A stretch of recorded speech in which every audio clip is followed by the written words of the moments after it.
রাজুবাবু, তোমার এই গিটারটা কেমন লাগলো? ভালো, খুব সুন্দর, সাউন্ডটা খুব ভালো, খোলা সাউন্ড।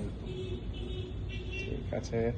আর আমাদের সাথে এর আগেও তো তুমি জিনিস নিয়েছো, কেমন কি সুযোগ সুবিধা পেয়েছো? খুব ভালো, একদম যেরকম ডিসকাউন্ট চেয়েছি ওরকম ডিসকাউন্টই পেয়েছি।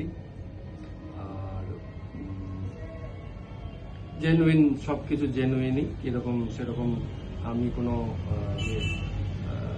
খারাপ কিছু জিনিস, কোথাও ড্যামেজ বা স্ক্র্যাচ বা কিছু এগুলো এরকম কোনোদিনও পাইনি। এবং ইভেন অনলাইন কেন, আমি কলকাতা থেকে পর্যন্ত এখানে দাম কম পেয়েছি। ঠিক আছে, এটুকু বলতে পারি। থ্যাংক ইউ রাজু কাকু।